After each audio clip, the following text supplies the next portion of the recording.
Assalamualaikum warahmatullahi wabarakatuh. Bertemu lagi dengan saya pada mata kuliah penulisan karya sastra. Kita akan memasuki tahap pertama penulisan karya sastra sebagai proses kreatif, yaitu kita akan bertemu akan membahas terkait dengan puisi. Nah, seperti yang sudah kita sampaikan minggu lalu, Anda akan pertama membahas diksi dulu dalam puisi. Oke, kita akan coba bahas ya.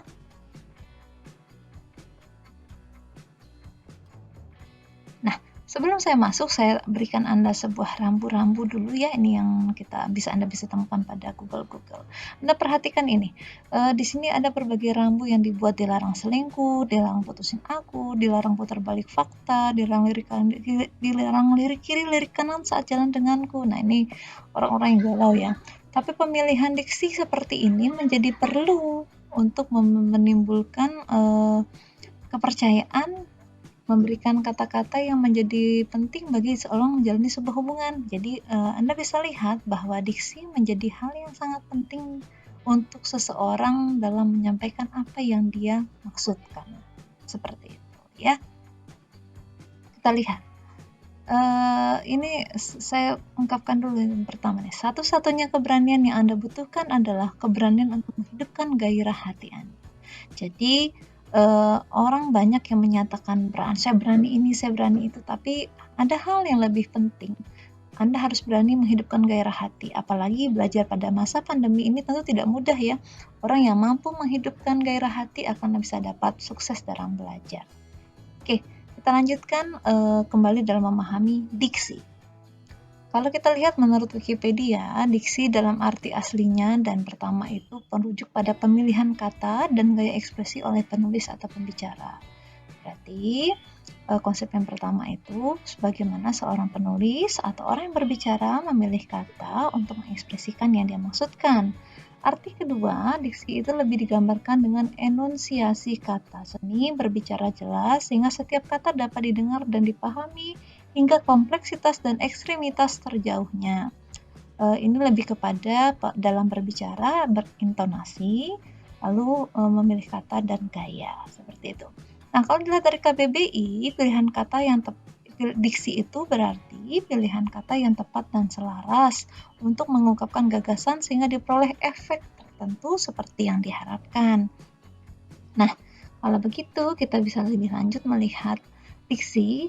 Diksi juga bisa kita pahami, intinya seperti ini. Apapun yang ingin Anda katakan, hanya ada satu kata yang bisa mengungkapkannya. Artinya, sebenarnya kata itu punya maksud sama, tapi kalau yang disebut diksi yang tepat atau pemilihan kata yang tepat, itu apa yang kita sampaikan itu hanya satu pilihannya sebenarnya. Satu kata kerja untuk membuatnya bergerak, satu kata sifat untuk menjelaskannya. Jadi Anda harus mencari kata itu dan jangan pernah puas ketika Anda dalam menulis. Nah, ini harapannya Ustaz menyatakan jangan pernah puas ya, jangan cepat mirip dengan apa yang mirip saja, jangan cepat puas dengan yang mirip saja. Karena bisa saja muncul penipuan-penipuan. Jadi Anda harus teliti sekali dalam memilih kata dalam sebuah proses menulis. Kata Mark Twain, diksi itu seperti perbedaan antara kata yang tepat dan yang hampir tepat, seperti antara kilat dan kunang-kunang. Anda lihat kilat dan kunang-kunang sama-sama bercahaya, tapi dia tidak sama, gitu. Kemudian juga ada diksi itu sama halnya sebuah rumah, isinya harus pas. Rumah yang kecil berisi terlalu banyak hiasan, dekorasi, perabot, meski indah tapi kan sesak. Gitu juga sebaliknya, kalau rumahnya luas tapi tidak ada isinya menjadi tidak indah juga. Jadi seperti itulah diksi. Dalam sebuah proses penulisan, apalagi proses kreatif menulis karya sastra khususnya puisi, diksi memiliki peran yang sangat penting agar apa yang ingin Anda maksudkan dapat tercapai dengan baik. Diksi dalam puisi tidak hanya dipakai dalam menulis puisi sebenarnya ya, tapi ini lebih konsep yang akan kita pelajari. Diksi tidak hanya dipakai dalam menulis puisi, bisa juga cerpen, novel, esai, dan artikel, bahkan karya ilmiah sekalipun. Nah, dalam penulisan puisi, diksi menjadi lebih penting karena puisi itu cenderung tidak deskriptif dan naratif. Maka Anda perlu memilih kata yang benar-benar tepat dan menghindari pengulangan kata terlampau sering.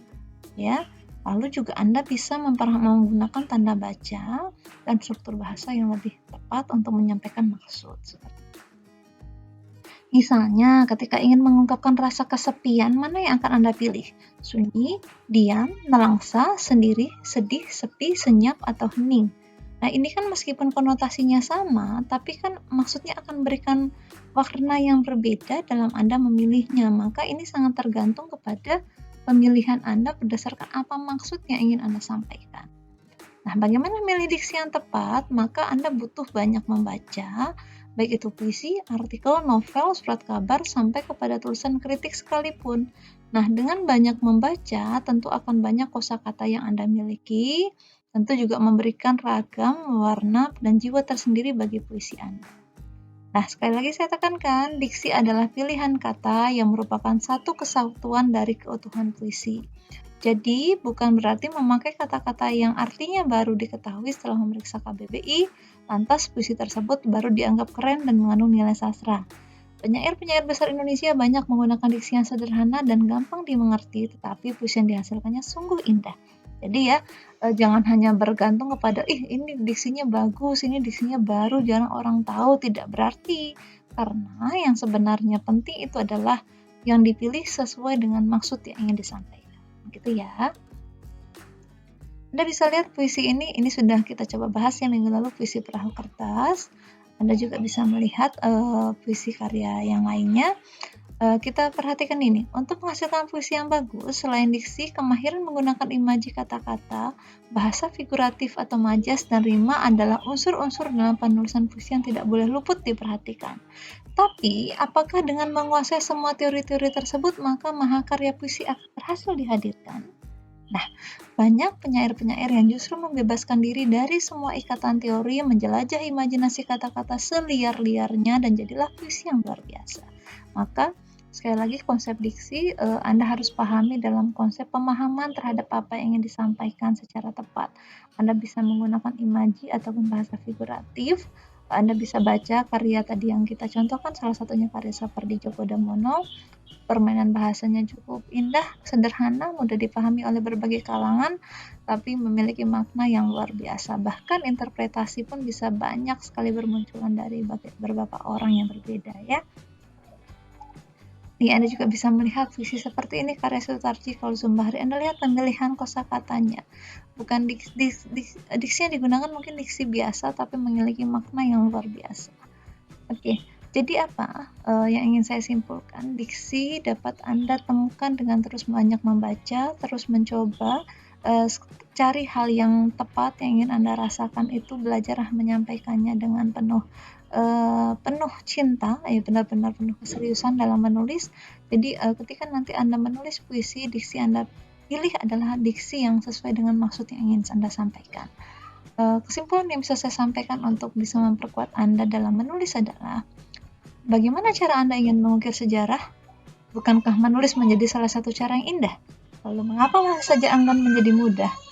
Marilah kita ukir bersama lewat detak yang masih tercurah. Salam mengukir perubahan rasa untuk para pemilik resah. Terima kasih, mungkin itu yang dapat saya sampaikan. Lebih lanjut kita akan masuk kepada mempelajari unsur-unsur puisi, karena setelah ini Anda akan mulai praktik menulis puisi ya. Maka untuk lebih memahaminya silakan dipelajari lebih lanjut, dan kita akan pelajari juga terkait dengan unsur-unsur puisi untuk pertemuan selanjutnya. Selamat belajar, selamat menulis, dan tetap semangat. Wassalamualaikum warahmatullahi wabarakatuh.